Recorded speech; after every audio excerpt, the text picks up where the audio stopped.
Bienvenue dans cette nouvelle édition du QG News. Au sommaire, des forces armées seront déployées aux frontières des pays du bassin du lac Tchad. D'ici la fin du mois de novembre, elles auront pour objectif d'anticiper et de protéger ces pays des attaques récurrentes du groupe terroriste Boko Haram.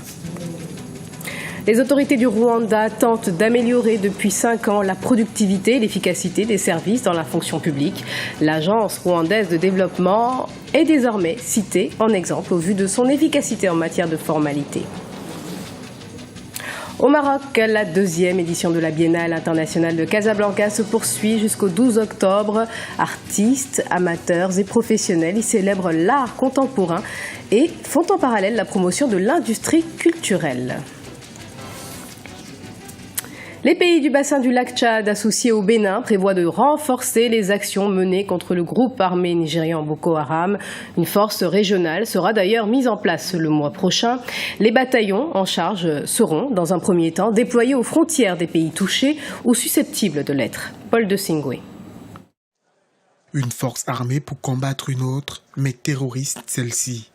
À l'issue d'un sommet régional sur la lutte contre la secte islamique Boko Haram, les pays du bassin du lac Tchad ont mis sur pied une force régionale. Dotée de 700 soldats venus du Cameroun, du Tchad, du Niger et du Nigeria, cette force régionale aura pour mission première de combattre le groupe armé Boko Haram.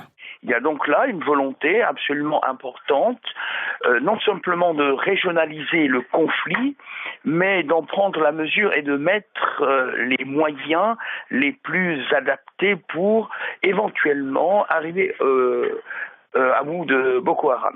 Opérationnelle dès le 20 novembre 2014, la force régionale de lutte contre Boko Haram fait partie de la stratégie de lutte commune élaborée par les pays du bassin du lac Tchad. À peine créée, certains spécialistes s'interrogent sur la mise en place rapide de cette force régionale, ses moyens logistiques et sa capacité à vaincre Boko Haram, un groupe terroriste certes, mais lourdement armé. Boko Haram est en relation avec certaines milices, d'une certaine manière djihadistes, qui sévissent dans la zone sahélo-saharienne.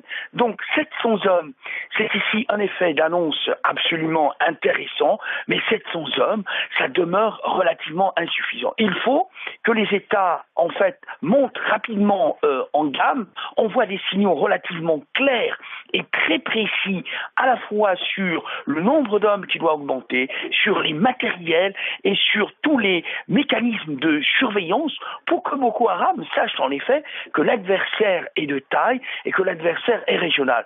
Sinon, si ce n'est pas le cas, la régionalisation de la force risque effectivement ici d'être de très peu d'efficacité. En 5 ans, la secte islamique Boko Haram a causé la mort de plus de 10 000 personnes au Nigeria. Selon certains observateurs, pour lutter efficacement contre Boko Haram, la communauté internationale et l'Afrique du Nord devraient participer à cette coalition.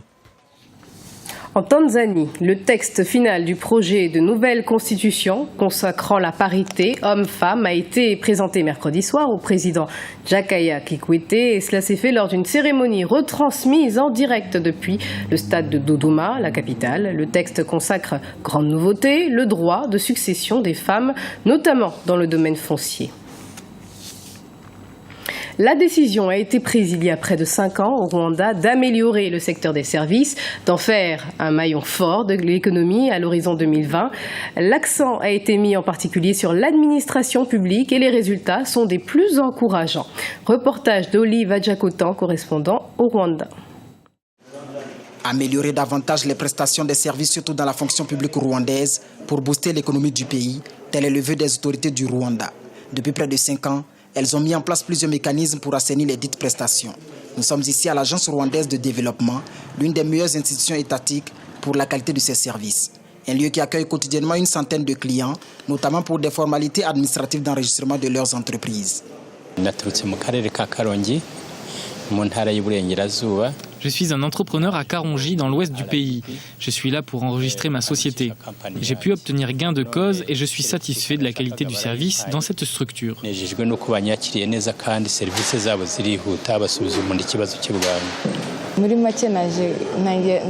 Je fais du business, j'ai déjà rempli le registre et j'ai déjà obtenu le certificat qui me permet d'exercer mon activité. Le secteur des services contribue à ce jour à près de 40% dans la croissance économique du Rwanda. En 2013, les Rwandais étaient satisfaits à environ 70% des prestations des services du pays. Cependant, les autorités comptent accentuer la formation des travailleurs pour rehausser à 80% en 2017 la qualité des dites prestations. C'est continuer à promouvoir la qualité supérieure des services dans différentes campagnes et aussi nous avons trouvé qu'il est très important de former les gens qui travaillent dans différents secteurs, surtout les secteurs qui sont primordiaux pour le pays, leur former, surtout dans des langues différentes, parce que nous avons aussi un défi de pouvoir améliorer la façon dont nous parlons les langues étrangères.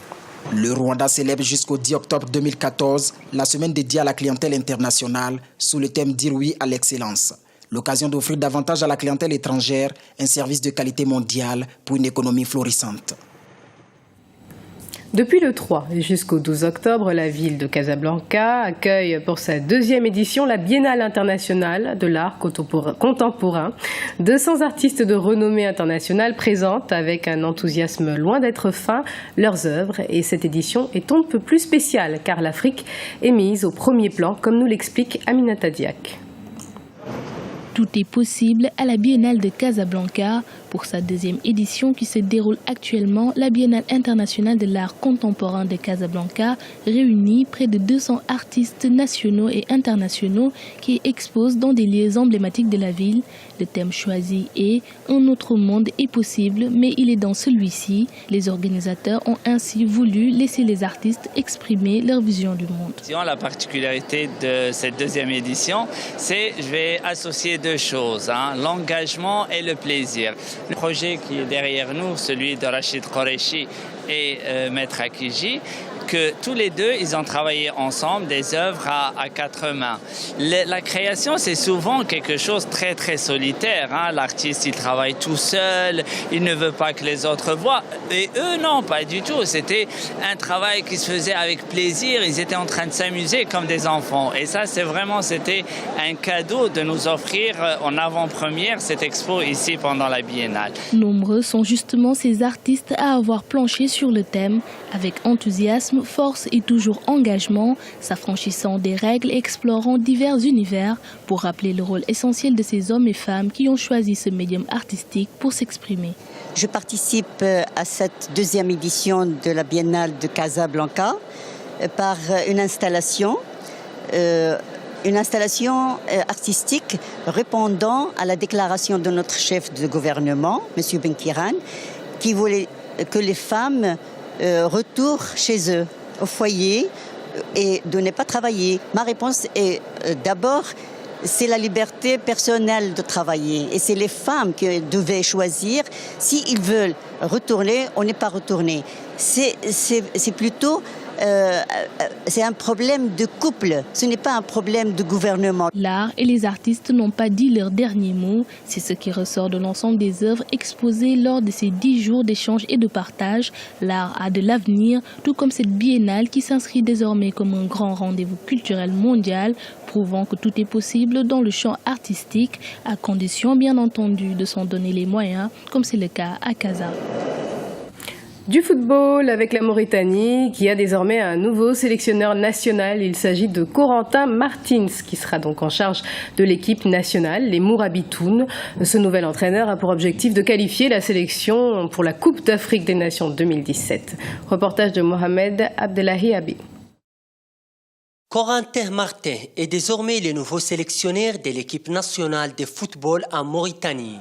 Il succède à son compatriote Patrice Neveu, qui a été limogé après l'élimination de Mourabitoun pour la Coupe d'Afrique des Nations 2015. Il s'agit d'une première expérience pour les sélectionneurs français en Afrique et de nombreux défis à relever. Nous avons un projet sportif. Et ce projet sportif, comme vous savez, tous les projets sont installés souvent dans la durée. On ne peut pas, nous, on ne travaille pas dans le court terme, on travaille dans le moyen et long terme. C'est pourquoi, pour nous, il est question de ne pas arrêter le travail, de continuer cette dynamique qui fait qu'aujourd'hui, la Mauritanie est devenue un pays de football. Au total, 4 candidatures avaient été soumises à la Fédération mauritanienne de football, mais à la dernière minute, c'est Corentin Martin qui a été choisi. Un choix que l'équipe dirigeante de la Fédération justifie par l'existence de son nouveau projet sportif. Un projet à travers lequel la formation à la base occupe une place importante. La formation à la base est primordiale pour nous. C'est pourquoi il faut faire la part des choses. Nous avons une académie nationale qui fonctionne avec un staff espagnol et qui va fonctionner dans la durée, qui est fonctionnelle en ce moment. Ça, c'est une chose. Et nous avons les équipes nationales d'une autre. Donc le tout, si vous voulez, il y a un nivellement par le bas. Et le tout, aujourd'hui, pour nous, le football est un tout. Donc la formation occupe une place prépondérante, en tout cas dans notre philosophie. Et vous allez voir que dans les années à venir, on parlera souvent de la Mauritanie. Le football en Mauritanie a connu une évolution non négligeable au cours des dernières années.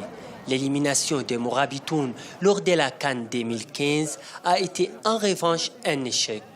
Avec la présence de l'ancien international français de 45 ans, des espoirs sont permis pour une remise en route du football mauritanien de haut niveau. Ce journal a été préparé par l'ensemble de la rédaction. Merci pour votre fidélité. Dans un instant, une nouvelle édition de l'information sur Africa 24.